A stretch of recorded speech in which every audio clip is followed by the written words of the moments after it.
The past gives you an identity. The future holds the promise of fulfillment. Both are illusions.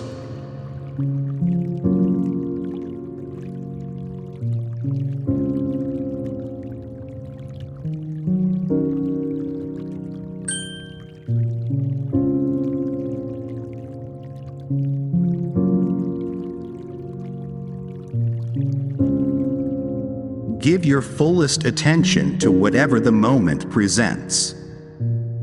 This implies that you also completely accept what is, because you cannot give your full attention to something and at the same time resist it. Thoughts alone, when it is no longer connected with the much vaster realm of consciousness, quickly becomes barren, insane, destructive. Emotion arises at the place where mind and body meet. It is the body's reaction to your mind, or you might say, a reflection of your mind in the body. The past gives you an identity, and the future holds the promise of salvation, of fulfillment in whatever form. Both are illusions. Unease, anxiety, tension, stress, worry, all forms of fear are caused by too much future and not enough presence. Guilt, regret, resentment, grievances, sadness, bitterness, and all forms of non-forgiveness are caused by too much past and not enough presence. Stress is caused by being here, but wanting to be there, or being in the present, but wanting to be in the future. Your outer journey may contain 1,000,000 steps. Your inner journey only has one, the step you are taking right now. As you become more deeply aware of this one step, you realize that it already contains within itself all the other steps as well as the destination. Already, for most humans, the only respite they find from their own minds is to occasionally revert to a level of consciousness below thought. Everyone does that every night during sleep. Silence is an even more potent carrier of presence, so when you listen to this, be aware of the silence between and underneath the words. Be aware of the gaps. All spiritual teachings originate from the same source.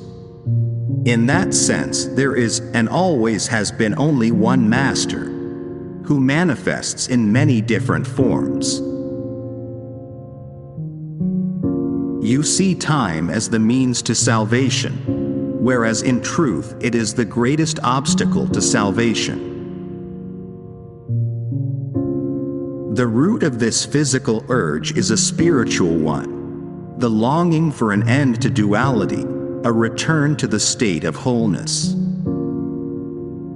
The intimate union between two beings is the closest you can get to this state on the physical level.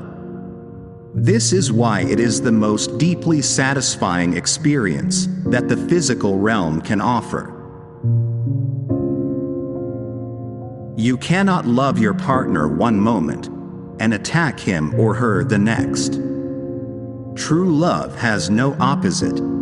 If your love has an opposite, then it is not love, but a strong ego need for a more complete and deeper sense of self. A need that the other person temporarily meets. First, you stop judging yourself, then you stop judging your partner. The greatest catalyst for change in a relationship is complete acceptance of your partner, as he or she is, without needing to judge or change them in any way. As a general rule, the major obstacle for men, tends to be the thinking mind, and the major obstacle for women, the pain body. Accept whatever comes to you woven in the pattern of your destiny, for what could more aptly fit your needs? This was written 2,000 years ago by Marcus Aurelius, one of those exceedingly rare humans who possessed worldly power as well as wisdom. Most people are in love with their particular life drama. Their story is their identity. The ego runs their life. They have their whole sense of self invested in it. Even their usually unsuccessful search for an answer, a solution, or for healing becomes part of it. The down cycle is absolutely essential for spiritual realization.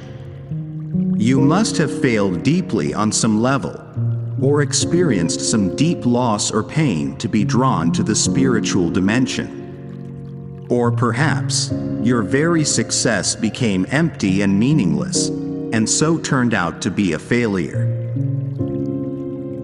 Failure lies concealed in every success, and success in every failure.